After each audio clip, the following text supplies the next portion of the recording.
So দেখো বন্ধুরা, সকাল সকাল মকর সংক্রান্তির দিনে বুবলা চান টান না করে কি নিয়ে এসছে? মুরগি। লাল দেশি মুরগি আজকে ঘেচান করা হবে। বাস বাস বাস, জ্যান্ত আছে। এবারে বল, তুই আজকে কি রান্না করতে বসেছিস? চিকেন।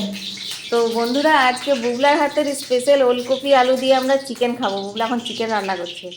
তো এখন তেলের মধ্যে পেঁয়াজ আর কাঁচা লঙ্কা, তেজপাতা ভাজা হচ্ছে। তো এবার নুন দিয়ে এবার হলুদ দিচ্ছি। দে হলুদটা দে। তো বুবলাকে আজকে আমি চিকেন রান্না করতে শেখাচ্ছি। দেখো কতটা দিলি। হ্যাঁ বাস বাস, আর দিস না, থাক। এরপর ভালো করে ওটা নাড়াচাড়া কর।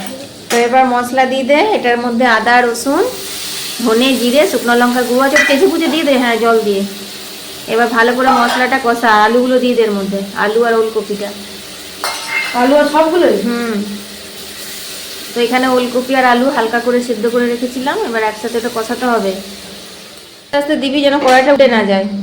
গামলাটা ধর এদিকে।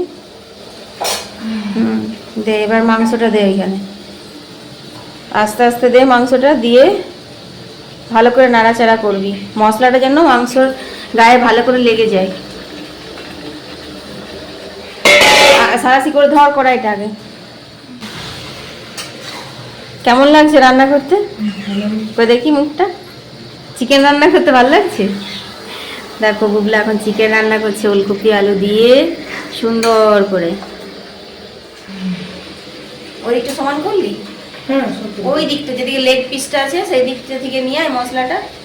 হ্যাঁ, ওরকম করে উলট পালট কর। এবার ঢাকা দিয়ে দে। এটা মশলা কষানো হবে আর চিকেনও সেদ্ধ হবে।